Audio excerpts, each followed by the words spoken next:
व्यास नदी, व्यास प्लस रावी कौन सा बनेगा? बारी द्वाब। कौन सा द्वाब बनेगा? बारी द्वाब। बारी द्वाब क्या बनेगा? बारी द्वाब। व्यास नदी और रावी नदी मिलकर क्या बनेगा? बारी द्वाब। अब नीचे आइए, व्यास नदी बच गई इधर और ये बनेगा सतलुज नदी। अब ये दोनों मिलकर क्या बनेंगे?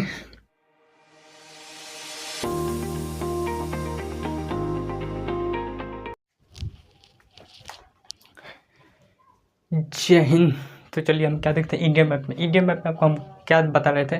तो उत्तर का विशाल मैदान के बारे में बता रहे थे। आपको बताए थे कौन कौन क्या क्या चीज़ें बता दिए थे। तो आपको बताए थे कि भावर क्षेत्र किसे कहते हैं? भावर क्षेत्र जहाँ पर नदियाँ क्या करती है, नदियाँ लुप्त रहती है, क्योंकि वहाँ पर पथरीली क्षेत्र, पथरीली चीज़ें जो होती है वो ज़्यादा होती है। उसके बाद भावर क्षेत्र के बाद क्या आता है? तराई क्षेत्र आता है। तराई क्षेत्र में हमेशा पानी लगा रहता है। तराई क्षेत्र के बाद आता है खादर क्षेत्र। खादर क्षेत्र में क्या होता है? हर साल बाढ़ का पानी चला जाता है, जिस पर से वहाँ पर बहुत ज़्यादा उपजाऊ की भूमि होती है। खादर क्षेत्र के बाद आता है बांगड़ क्षेत्र। बांगड़ क्षेत्र में कभी कभी बाढ़ का पानी पहुँच पाती है, जिस पर से उसे पुरानी जलोढ़ मिट्टी कहते हैं, और खादर क्षेत्र को नई जलोढ़ मिट्टी कहते हैं। तो ये सब आपको हम कंप्लीटली बता दिए थे। उसके बाद और भी चीज़ें बता, डेल्टा बारे में बता दिए कि डेल्टा बहुत ज़्यादा उपजाऊ भूमि होती है, जहाँ पर डेल्टा नदी के मुहाने होती है, वहाँ पर भी वहीं पर ही डेल्टा का निर्माण होता है। और भी चीज़ क्या बताए थे? बिहार बताए थे। बिहार सबसे ज़्यादा कहाँ होती है? चंबल नदी के पास होती है बिहार। आपको बताते थे, उसमें बताए थे क्यों चंबल नदी के पास ज़्यादा बिहार होता है। अभी समझ गए। अब थोड़ा आगे समझ लेते हैं।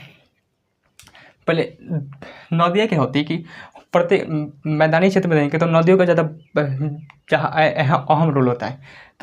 तो नदियों को देखते कई सारे मैदानी क्षेत्र को तीन नदियों के हिसाब से तीन क्षेत्र में बांटते हैं। एक तो गंगा नदी बीच में आएगा, इधर से कौन सी नदी? सिंधु नदी क्या चाहे, और इधर असम में जो होता है वो कौन सी? ब्रह्मपुत्र नदी। तो ये अब तीन क्षेत्र में बांटते हैं। पहले ये देखिए नदी दोआब पढ़ लेते हैं। पहले दोआब क्या होता है कि जब कभी दो नदियों के बीच वाला क्षेत्र को हम लोग दोआब कहते हैं। और जैसे 5 नदियों के क्षेत्र को पंजाब, 2 नदियों के क्षेत्र को दोआब कहते हैं। पंजाब जो था पहले पंजाब से 5 नदियों का गुजरता था, जिससे पंजाब क्या करते थे? उसे 5 नदियों के समूह को हम लोग पंजाब, इसलिए इसका नाम पड़ गया था पंजाब। पंजाब को बहुत, अब पंजाब अभी ना इतने चुको लग रहा है, लेकिन बहुत ही बड़ा था। अभी जब आप देखेंगे 100 आयोग गठन किया गया था 1966 में, तो उसमें क्या किया गया था? पंजाब को चार राज्यों में तोड़ दिया गया था। हालांकि एक केंद्र शासित प्रदेश था चंडीगढ़। तो हिमाचल प्रदेश, हरियाणा वगैरह में, और पंजाब, ये सब बहुत सारे, हिमाचल प्रदेश, हरियाणा, पंजाब, ये सब क्या हो गया? चंडीगढ़ टूट गया। तो अभी इसमें भी छोटा हो गया। और दूसरा चीज़, पंजाब जो था पूरी पाकिस्तान में भी, अब जब पाकिस्तान भारत का हिस्सा था तो उस समय पंजाब जो था इतना बहुत एरिया था, जिस पर से सारी नदी जो थी वो सिंधु, सतलज, ब्यास, रावी, चिनाब सब नदियों में गुजरती थी, इसलिए इसे पंजाब कहते थे। अब आते हैं टॉपिक पर। अब देखिए दोआब पढ़ना है। क्या पढ़ना है? दोआब। दोआब में क्या होता है कि सबसे पहले ऊपर देखिए, ऊपर से एक नदी आती है सिंधु नदी। कौन सी नदी आती है? सिंधु नदी। यहाँ से नदी आती है सिंधु नदी।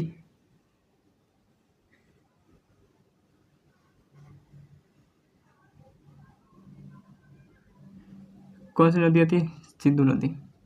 सिंधु नदी आती है। और सिंधु नदी जो होती है, सिंधु नदी, कौन सी नदी आती है? सिंधु नदी। और इधर से निकलती है चिनाब नदी, जम्मू के आसपास एरिया से। यहाँ से कौन सी नदी निकलती है? चिनाब नदी।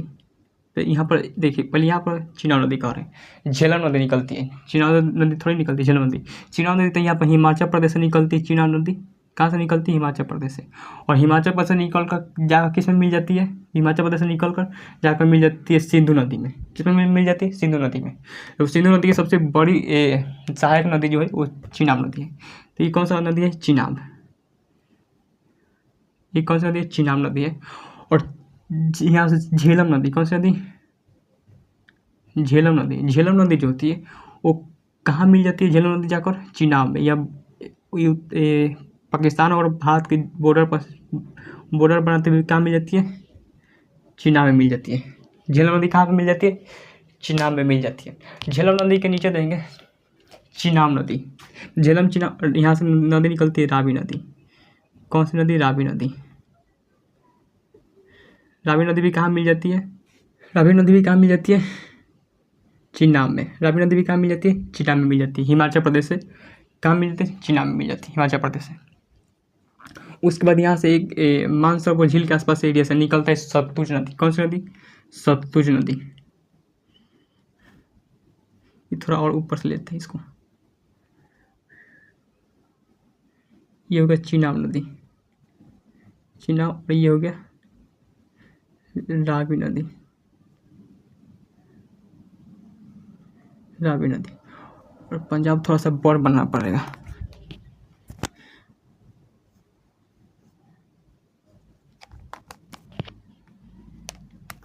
ये क्या होगा, चिनाब नदी, ये रावी नदी, और इधर से नदी आती है, कौन सी नदी, सतलुज नदी। ये भी मिल जाती है चिनाब में, सतलुज, सतलुज नदी। और सतलुज नदी में एक नदी जाकर मिलती है व्यास नदी। कौन सी नदी, व्यास नदी, व्यास नदी।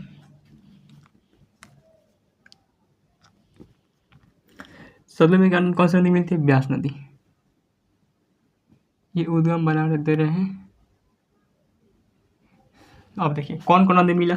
सबसे पहले नदी मिलती है सिंधु नदी। सिंधु नदी बहुत ही बड़ी लंबी नदी यहाँ चल जाती है पाकिस्तान में। और सिंधु नदी में इसके सिंधु नदी की सबसे बड़ी सहायक नदी जो है वो चिनाब नदी। कौन सी है, चिनाब नदी। चिनाब नदी जगह कहाँ मिल जाती है, ये जो है वो क्या है, चिनाब नदी, चिनाब नदी। कौन, चिनाब नदी। चिनाब नदी किस में मिल जाती है, सिंधु नदी में मिल जाती है, सिंधु नदी में मिल जाती है। अब यहाँ से रावी नदी नीचे से चिनाब के नीचे से निकलती है और कहाँ मिल जाती है, चिनाब नदी में। झेलम नदी श्रीनगर के आसपास एरिया से निकलती है और कहाँ मिल जाती है, चिनाब में, चिनाब में मिल जाती है। और इधर से सतलुज नदी निकलती है और सतलुज नदी कहाँ चल जाती है, चिनाब में भी मिल जाती है। और एक ब्यास, छोटी सी नदी है ब्यास नदी, और वो ब्यास नदी जो होती है उस सतलुज नदी में मिल जाती है।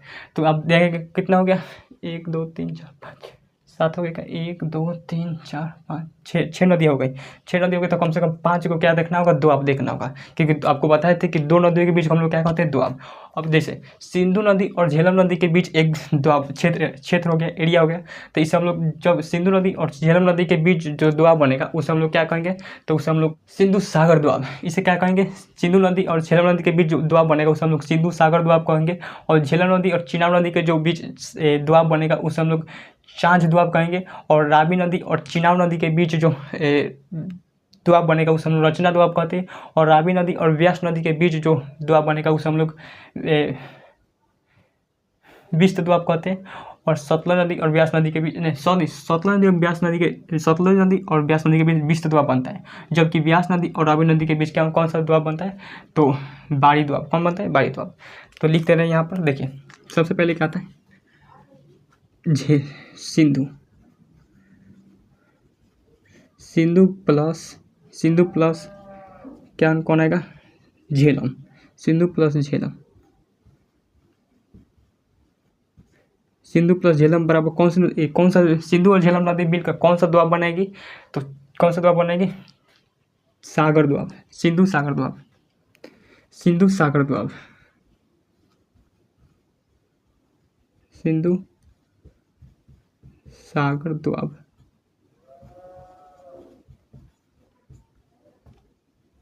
सिंधु सागर दोआब, कौन सा दोआब बनेगा, सिंधु सागर दोआब। सिर्फ सिंधु सागर लिखते हैं, दोआब तो आप पढ़ लीजिएगा। तो सिंधु और झेलम नदी मिलकर कौन सा दोआब बनाता है, कौन सा दोआब बनाता है, तो सिंधु सागर दोआब। उसके बाद आता है झेलम और चिनाब नदी। कौन सा, झेलम और चिनाब नदी के बीच कौन सा दोआब बनता है, तो चांझ दोआब।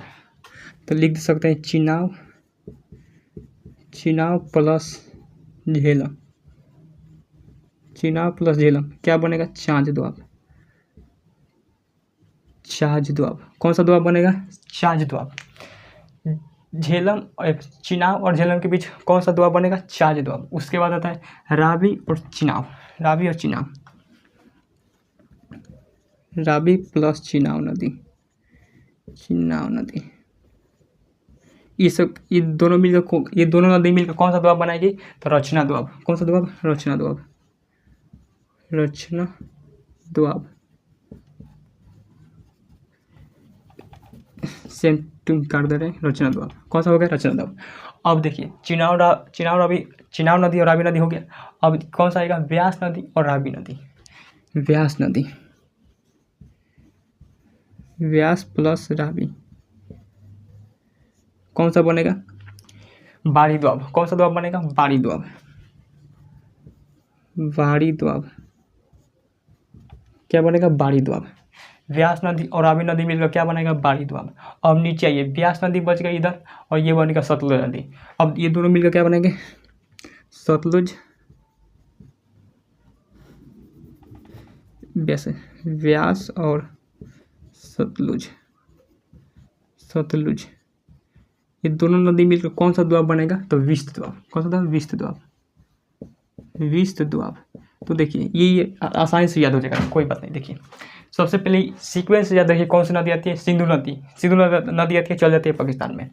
उसके बाद इसकी सबसे बड़ी लंबी सहायक नदी जो है चिनाब नदी, और ये चिनाब नदी जगह मिल जाती है सिंधु नदी में। और चिनाब नदी के ऊपर से मिलता है झेलम नदी, चिनाब नदी में ऊपर से मिलता है झेलम नदी, और नीचे इस चिनाब नदी के ठीक नीचे से मिलता है रावी नदी। कौन सी नदी मिलती है, रावी नदी। और ये कैलाश पर्वत के आसपास एरिया से निकलते हैं सतलुज नदी, और ये सतलुज नदी जब ये भी कहा जाते हैं चिनाब में, लेकिन सतलुज नदी में एक छोटा सा और सहायक नदी मिलती है जिसका नाम है ब्यास नदी। कौन सी थी, ब्यास नदी मिलती है, जिसका हरी के बैराक संगम होता है, हरी के बैराक से वहाँ से नहर निकलती है, इंदिरा गांधी नहर। ये तो आपको हम नक्शा में पढ़ाए हुए हैं जब पंजाब पढ़ाए थे, तो उस समय छोड़िए इसको। तो ब्यास नदी और सतलुज नदी, तो दोनों मिलकर बनाएंगे दोआब। तो ये देखिए सबसे पहले कौन आएगा, सिंधु और झेलम मिलकर बनेगा सिंधु सागर दोआब। उसका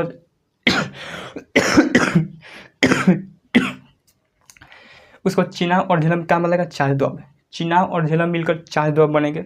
उसके बाद आएगा रावी और चिनाब मिलकर रचना दोआब बनेगा। रावी और चिनाब मिलकर रचना दोआब। व्यास और रावी नदी मिलकर क्या बनेगा, बाड़ी दोआब। व्यास और रावी मिलकर बाड़ी दोआब बनेगा। फिर व्यास और सतलुज नदी मिलकर विस्त दोआब बनेगा। तो ये क्या था, दोआब के बारे में था। याद रखिएगा ये सीक्वेंस क्या होता है, क्वेश्चन पूछता है कि कौन सी नदी, लेकिन जैसे क्वेश्चन क्या पूछेगा कि चार दोआब किन दो नदियों से मिलकर बनता है, आप बताइए। यहाँ पर इस पर मत देखिए, इसको तोड़ लेते हैं। बताइए चार दोआब जो होता है किन दो नदियों के मिलकर बनता है। चार दोआब याद रखिएगा, चौ से क्या जाएगा, च आ रहा है, चौ से चिनाब नदी हो जाएगा, और झ से झेलम नदी हो जाएगा। तो चार दोआब देखिए, चार दोआब चिनाब और झेलम। और बताइए बाड़ी दोआब किन दो नदियों से मिलकर बनेगा, बाड़ी आता है तो ब से ब्यास नदी हो जाएगा और रावी नदी हो जाएगा, बारी तो राव से क्या हो जाएगा, रावी नदी। देखिए बाड़ी दोआब, ब्यास और रावी, तो इस तरह से क्वेश्चन याद रखिएगा। तो ब्यास और रावी, बाड़ी दोआब, विस्त दोआब से क्या कौन सी दो नदी मिलेगी, व्यास नदी और सतलुज नदी। तो ये आप आसानी से याद कर सकते हैं इस तरह से ट्रिक से। अब देखिए जो भी मैदानी एरिया है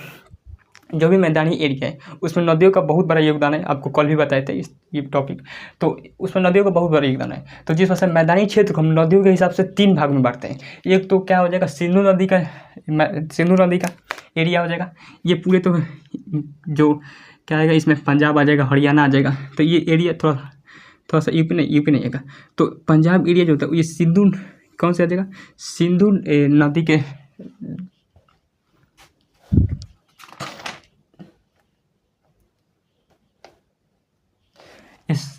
कौन सा आ जाएगा, सिंधु नदी का मैदान।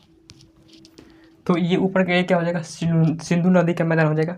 और ये निचली एरिया देखेंगे तो गंगा नदी का मैदान आ जाएगा। क्या गंगा नदी में मेनली यूपी, बिहार और पश्चिम बंगाल आता है। तो ये गंगा नदी का मैदान हो जाएगा। क्या होता है, गंगा नदी का मैदान हो जाएगा। और ये असम का एरिया जो है, क्या है, असम का एरिया, असम ब्रह्मपुत्र नदी का मैदान कहा जाएगा। कौन सा, ब्रह्मपुत्र नदी का मैदान आ जाएगा। और ये गंगा नदी का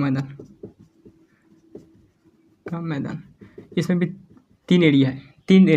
ऊपर का हम लोग उत्तरी गंगा का मैदान कहते हैं, उत्तरी गंगा। और इस बीच का जो होता है उसे मध्य गंगा कहते हैं। और ये निचली गंगा, क्या था, निचली गंगा। इसमें क्वेश्चन पूछता है, इसे दिखाने दे, ये निचली गंगा हो जाएगा।